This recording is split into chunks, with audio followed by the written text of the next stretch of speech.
Los ermitaños.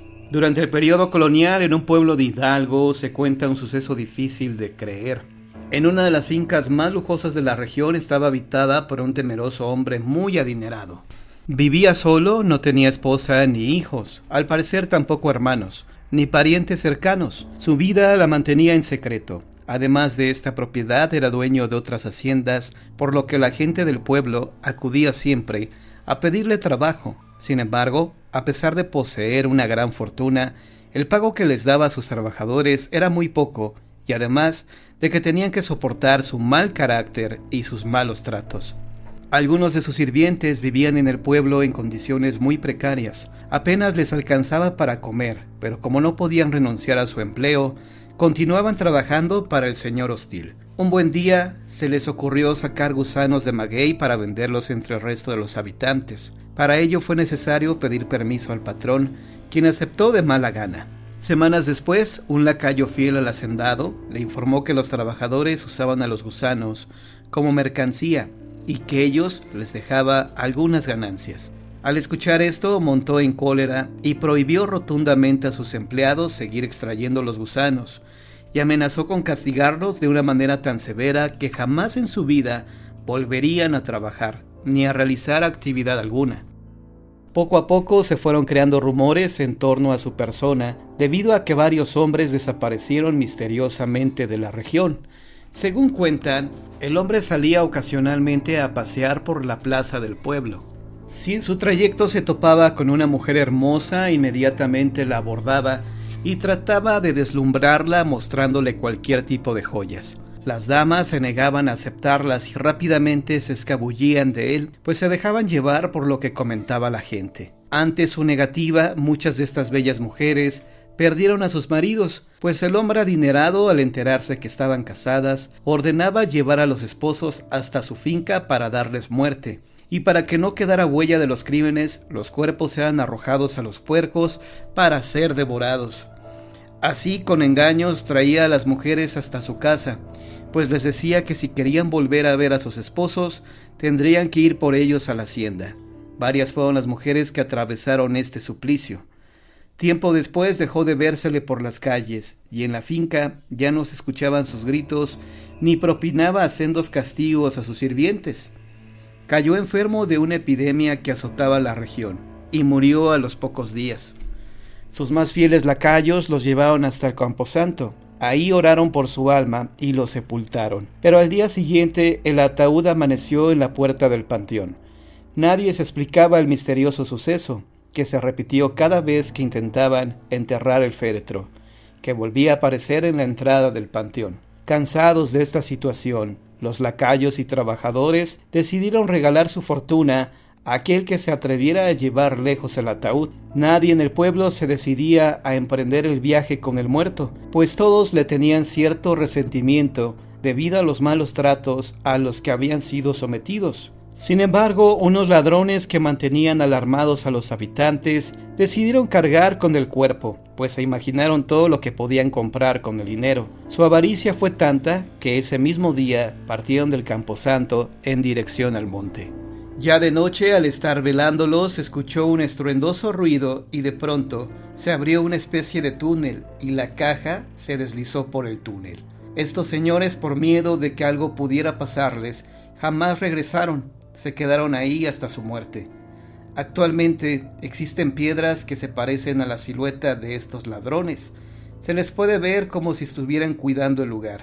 Desde entonces se conoce a este lugar como los ermitaños, por haberse mantenido en aquella ermita y por no haber podido disfrutar de todas aquellas riquezas. La ventana. A lo largo del país había temporadas en que las bandas de criminales atemorizaban a determinadas poblaciones. Unas ya eran conocidas y otras tantas anónimas. La fama de algunos bandoleros servían de inspiración para los principiantes, quienes trataban de emularlos y salir bien librados de cualquier apuro. Este era el caso de Ernesto, quien pretendía ser como Agapito Treviño o Chucho el Roto. Sin embargo, le faltaba experiencia, pero sobre todo mucha pericia, por lo que la mayoría de sus robos resultaban infructuosos. se fue convirtiendo en un asaltante ocasional, solo para satisfacer sus necesidades básicas.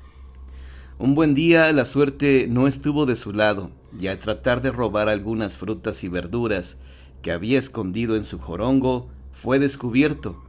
Tropezó y los comestibles salieron volando. Don Brígido, dueño del negocio, lo encerró en la tienda y esperó a que llegaran los alguaciles.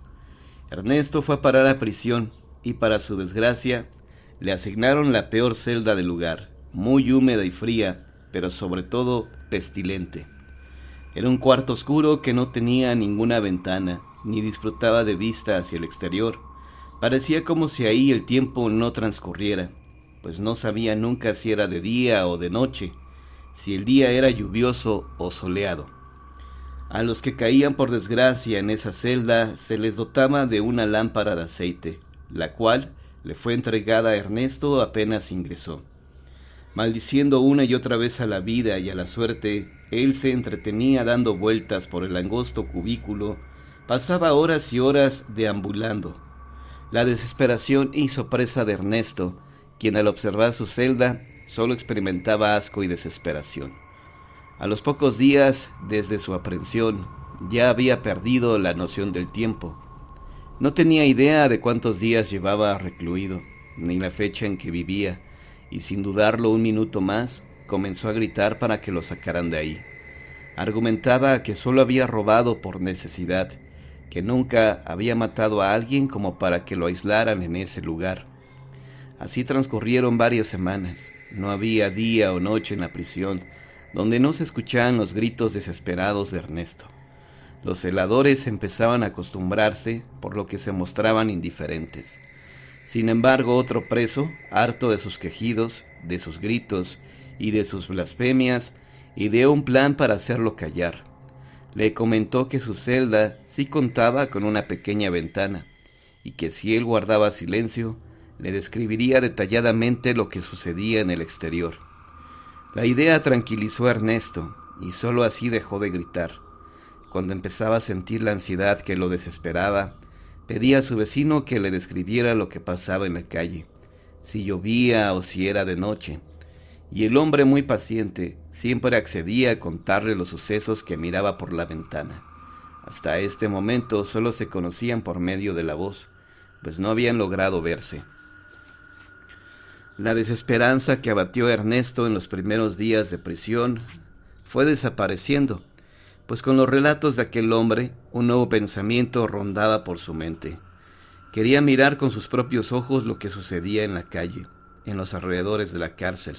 Deseaba ver a la gente, contemplar el día y la noche, pero sobre todo mirar a la hermosa luna llena que también describía el otro prisionero. Un día, cuando uno de los celadores se acercó a su celda a dejarle alimento, Ernesto, en voz baja, le dijo que quería cambiarse al calabozo de junto. El custodio le respondió que por el momento no sería posible, pues todos se encontraban ocupados y se requerían de algunos trámites, sobre todo para trasladarlo a la celda que pedía. Mientras tanto, continuaba pidiendo al hombre le siguiera describiendo la vida a través de la ventana. Sin saber lo que Ernesto planeaba, contaba con lujo de detalle los sucesos que ahí acontecían. Pasaron algunas semanas y por fin llegó el día tan esperado por Ernesto. El celador le ordenó recoger su lámpara de aceite, ya que sería trasladado a la celda de al lado.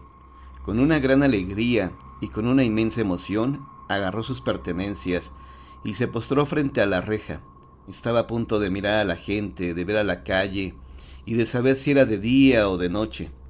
El celador abrió el candado y lo sacó. Caminaron hasta la entrada de la celda vecina. Entonces Ernesto quedó pasmado al mirarla detenidamente. No había ninguna ventana. La habitación era igual que la suya, pequeña, húmeda y pestilente. Sus ojos se humedecieron y la desesperación empezó a invadirlo. Cuando el vigilante se dispuso a encerrarlo, Ernesto preguntó por el hombre que habitaba esa celda. El custodio lo miró extrañado y le respondió que hacía meses que nadie ocupaba ese lugar, pues el último prisionero recluido ahí se había quitado la vida. Entonces le explicó: «Es por ello que no te trasladamos cuando lo pediste, porque como un reo murió aquí, la ley dice que se debe dejar pasar algún tiempo para ocupar esta celda. Con el rostro totalmente desencajado, Ernesto se rehusaba a quedarse en su nueva celda. Pero el celador le señaló que ya nada se podía hacer y que su sentencia tenía que cumplirla ahí. Finalmente, cuando el vigilante se iba, le dijo: «No sé por qué pediste que te trasladaran de celda, pues hasta ahora ninguno de los presos había querido estar aquí debido a los ruidos extraños que se oyen y a la voz que cuchichea algunas veces. Nosotros creemos que es el espíritu del preso que se quitó la vida. Por eso nos extrañó mucho tu pedimento». Según dice la leyenda, el espíritu del hombre que se quitó la vida en esa celda brindaba esperanza y aliento a los reos. Por ello les describía paisajes y personas a través de una ventana que no existía.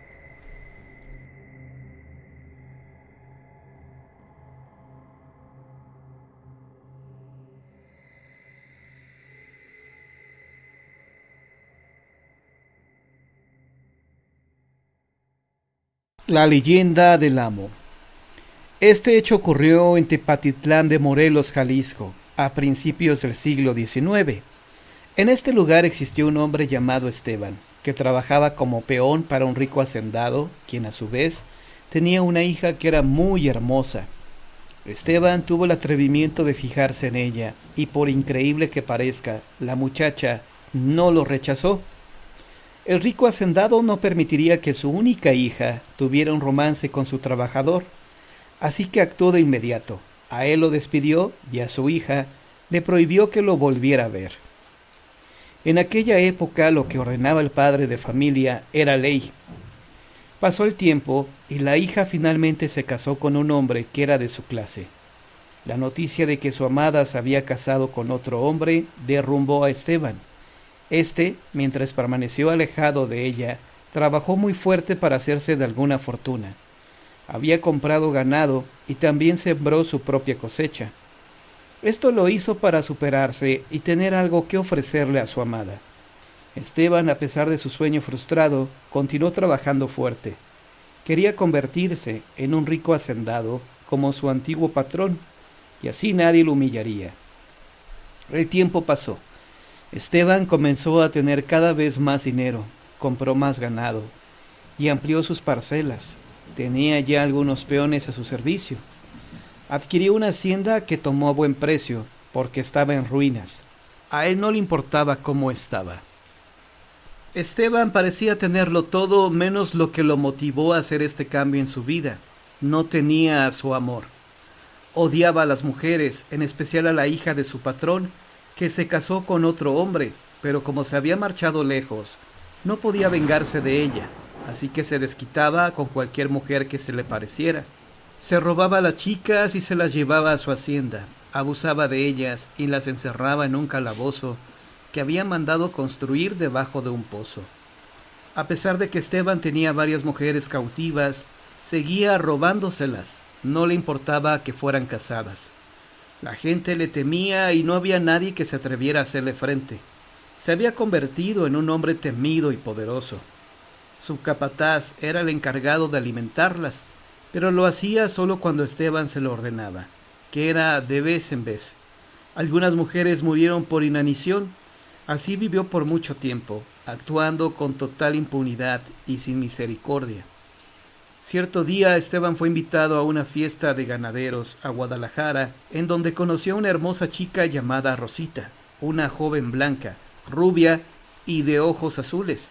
Esteban se sintió atraído por ella y comenzó a cortejarla. Rosita no lo rechazó, tampoco su padre, que vio con buenos ojos que el amo se convirtiera en su yerno. Esteban le propuso matrimonio a Rosita y ella aceptó. Esteban la llevaría a vivir a su hacienda, que antes debía arreglar su futuro hogar. Comenzó a restaurar la hacienda para que fuera el lugar perfecto para ella.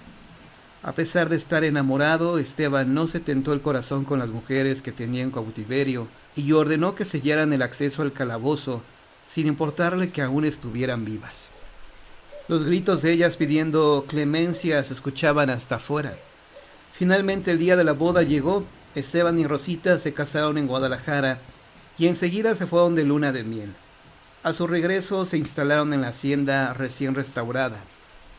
La servidumbre y los peones de Esteban veían de forma extraña a Rosita, sintiendo algo de lástima por ella porque sabían que al lado de su patrón corría mucho peligro, que tal vez sus días estaban contados.